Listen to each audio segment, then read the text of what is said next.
Welcome to Type C Tech Reviews. Today we're going to be unboxing the Gigabyte G27F2. If at any point during the video you want to check out this exact same monitor, there's Amazon links below for the US, UK, Canada, and international links. But let's unbox this monitor. All right, so right away, let's get this unboxed. Very nice packaging. I always love it when Gigabyte does these fantastic packages. Nice handles. And overall, I love their branding. It's clean, it's minimal. But let's talk about it. So first of all, price tag of $209.99 for a 27-inch 1080p monitor. Now, I personally don't like 1080p 27-inch monitors because of that PPI, but at this point in time, there is a ton of value for 1080p 27-inch monitors.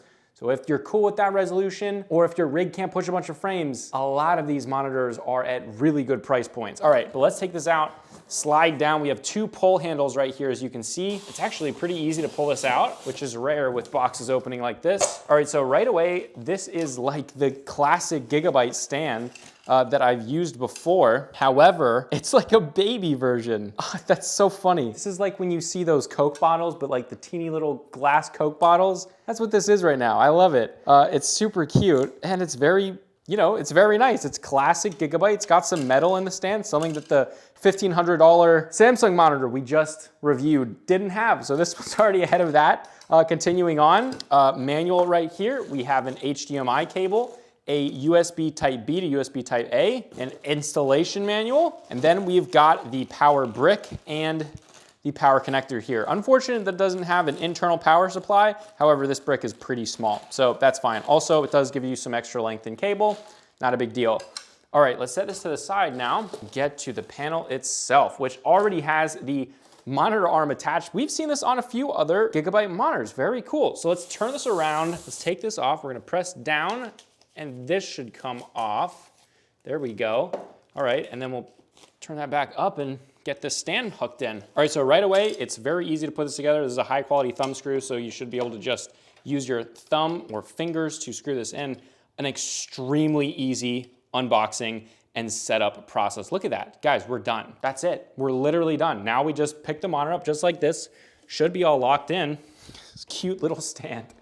I love it. And then we have the panel like this. Now that is an unboxing experience that honestly is very good for around 210 bucks. That's a very good unboxing experience and a pretty panel overall. Now, this is a super speed in-plane switching panel or an SSIPS, which basically just means you got low response time, which is good. And we'll have to check that with ghosting. I'm actually excited to check the ghosting, but let's go around back, see this panel a little bit. All right, so right off the bat, there is a little stand locker in here, right here. So if you can see it right here, you gotta press that down, pull this out. Then your stand should work perfectly. I was wondering why it wasn't going up. All right, so the back of the monitor, it's a flat IPS monitor. Like I said, we have this beautiful glossiness, which is actually a very premium touch for a very budget-friendly monitor. All right, now we have the placement of the single joystick over here. I love that it's a single joystick. Don't love the placement. Wish it was down here underneath that front chin. We have a little bit more plastic right here, a little bit more gloss accents. Honestly, very impressed with, the aesthetic on the back is very good considering the price point. And I actually really do like this like angular design back here. It's textured and it's actually very nice. All right,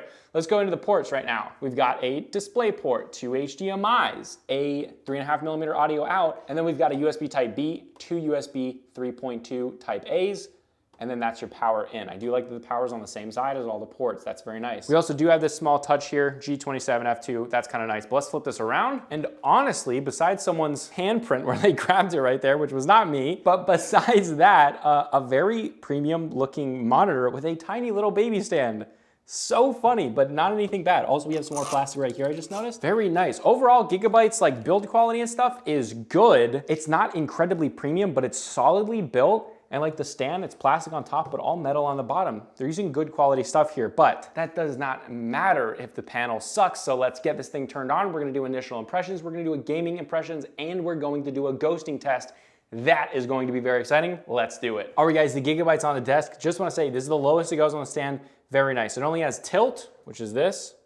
Tilt, also something that the Odyssey, the previous monitor that I did that was $1,500, it could not tilt like this one. A+ Gigabyte, you're getting basic stuff right. And then we're tilting that down a little bit. Very nice adjustments, honestly. It only has height and tilt, but they're nice and they actually feel very high quality. Like this is very smooth. Okay, but let's turn it on. You click this on to turn it on. That's all you gotta do. Nice little light right there. I actually like that touch. Now I will say, I just came from a 32-inch 4K monitor, so this is definitely going to be a little bit of a shock, and I'm probably going to be a little bit more prone to noticing pixelation than most people. All right, so right off the bat, what we're noticing, colors are actually not bad. It looks like the white tones aren't quite perfect, but that's something that we can obviously adjust with a color calibration. However, I also notice this is not full refresh rate, so it's at 60 frames right now. It goes all the way up to 170 frames. That's very interesting. That must be some sort of like overclock, or maybe it just natively is 170 frames, but 170 hertz, nice and smooth. Right away, just on the desktop, seems like the input lag is pretty low. But again, all that will be in the full review. Then we're gonna go to the menu system. Let's check this out. So the same Gigabyte menu system, not my favorite out there, but it works well. And it's that joystick, which works great. But overall, it's not pretty, but it gets a full pass pretty much every time. So the overdrive settings are the response time settings or the ghosting settings. We're just gonna leave it in picture quality for now. We have AMD FreeSync Premium. It is on and enabled. Then the picture settings. Now, the brightness is at 35. Okay, now, it's either at 35 and it doesn't adjust very much, or it's gonna be very bright for the price. Remember, only 210 bucks. Let's take this all the way up. Oh, wrong setting. Let's take this brightness all the way up. It's not adjusting a ton, but wow, honestly, not bad. Yeah, that's actually not bad at all. Again, remember the price point. That's nice and vibrant. Yeah. Okay, wow. I'm gonna test with the luxometer right away. I gotta think that it's over 300 nits, but I've been wrong before. So let's see. Right there, 342, 343, 350 nits.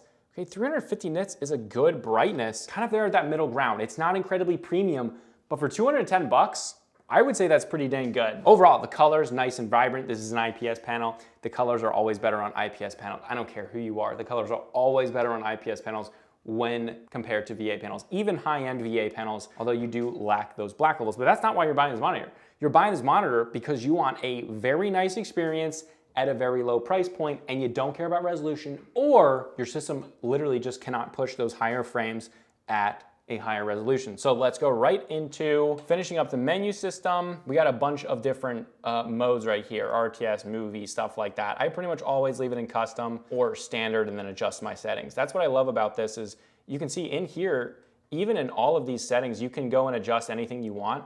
A lot of monitors, if not most monitors, will have picture settings like those pre-established picture settings, but then not let you change anything. Gigabyte lets you change everything, so I love that about that. Then going down, we have all of the rest of your settings, languages.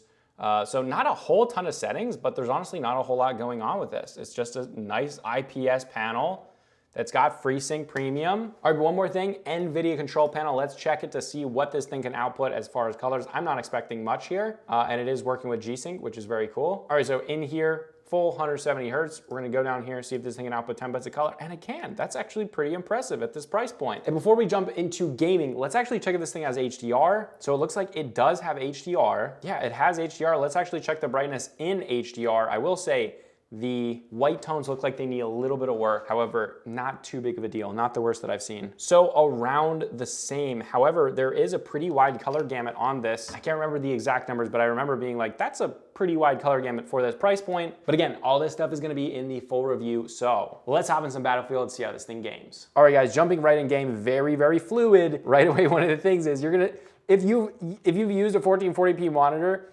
one of the things you're gonna notice right away is it's incredibly more fluid because most of the time you're actually gonna be hitting those higher frames. Absolutely no problem on the highest video settings in BF1 at 1080p, hitting those full 170 hertz. And it's so fluid, and that's something that's really nice. Even when you get more intense situations where more players are playing or whatever you're doing, you spawn too many mods in Gary's mod, you're just not gonna have those frame dips like you would with other monitors. So there is a level of competitiveness to this. As well, feels like a very low input lag, especially for this price point. This actually feels really good to game on, impressively. And like I said, we are gaming in HDR, and honestly, it's pretty good, okay? So when you look up at the sky, this part gets a little too dark, and not in a good way, because obviously this is an IPS, so it has a little bit of trouble. You can see it in that spot.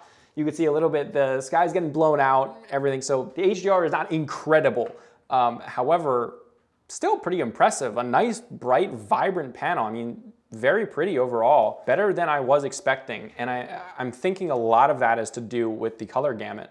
which is a massive pro. But yeah, you can see in this shot, it has to kind of adjust there, but this is too bright. It's blown out here. So the HDR does not work perfectly. If you look down here, we can see, just looking straight ahead, this is all blown out. You're not getting anything right here at all. So this is not the best HDR experience ever. However, I would say what feels to be super low input lag, again, all in the full review, subscribe below in a few days coming out. The full review is gonna be coming out. Man, this is just punching above its weight as far as in price, just from a gaming experience. We haven't tested anything yet. We haven't even had to test the ghosting, but the ghosting doesn't look like it's gonna be a problem at all. And honestly, just coming from, get this, a $1,500 Samsung Neo G8, this is a very good gaming experience. And that's not easy to do. I've been used to a Neo G8, for over a week now. And this is still really, really fun. And yes, the resolution's not there. I notice pixelation 100% the entire time that I'm playing. I notice it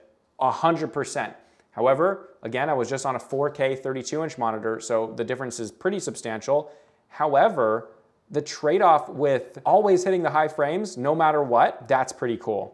That's pretty nice. All right, guys, that's enough gaming. Honestly, pretty dang impressed. And the HDR, not the greatest experience in the world, but for 110 bucks, I'm impressed. All right, but now ghosting. This is the thing that could either make or break this. Because this is an SSIPS, I doubt there's gonna be any problem with it, but we'll see. All right, guys, right off the bat, just looking at it from my eyes, I will pan across it a little bit with the camera. It looks incredible. I mean, it just looks fantastic. We're at a point where these IPS panels at a very low price point are incredibly good. This has like no ghosting at all. Let's go into the settings and actually change the overdrive settings, or the response time, whatever you want to call them. So going down here to overdrive, we've got Smart OD off, which definitely gives more ghosting. Pan across it a little bit so you can see that's a little bit more. That's the most ghosting you're gonna have on this monitor. Going down to Smart OD decreases it a lot. Picture quality decreases it a little bit. And then balanced, wow, that's actually really, really good. So in balanced, you've got a little tiny, like a literal micro amount of pixel overshooting or inverse ghosting, a micro amount. And then in speed, just a ton of pixel overshooting and inverse ghosting. Never use speed, but honestly, I would probably game in balanced or balanced. Balanced, why is that only balanced, not balanced? Kind of strange, but whatever. Actually incredible. This has the littlest amount of pixel overshooting. That's probably the smallest amount of pixel overshooting I've ever seen without there being any ghosting at all. I mean, that's fantastic. That's perfect right there. Not quite perfect, but perfect for the price point of $210. Absolutely. I went into this monitor honestly not looking forward to it. 1080p 27-inch monitor, what's gonna be great about that? And only 210 bucks, what are you gonna expect? Every single point where I thought, I hope that it does better than I think it's going to do, it did. The colors are great, wide color gamut. Ghosting is basically as perfect as it's going to get at this price point. Standard build quality is good. Everything feels very solid and well built, and it still keeps that standard that Gigabyte puts on all the rest of their monitors, even the ones up to, very expensive except the small stand, but I don't mind that. Gives you more desk space here. The viewing angles are obviously perfect. It's an IPS panel, and the brightness overall is a very good brightness, especially again for that price. It's a vibrant brightness. While I take this, we're gonna pan a little bit. This is what the ghosting should look to your eyes. Almost nothing, guys. You can see that a smidge of pixel overshooting or inverse ghosting. You may not even be able to notice it because it's so small, something that your eyes may only have to see. But yeah, overall, really impressed with this monitor. The HDR performance is not unbelievable, but who expects that at this price point? I think it's dang good for what this monitor is. I'm impressed. 170 Hertz is also a good touch. But again, if you want to check this monitor out, there are Amazon links below for the US, UK, Canada, and international link. Full review on this monitor, full comprehensive review will be coming very, very soon. But yeah, overall, I like it. That was actually really cool. I like it when stuff like that happens, above my expectations. Yeah, this is Type-C Tech Reviews, and I'll see you guys in the next video.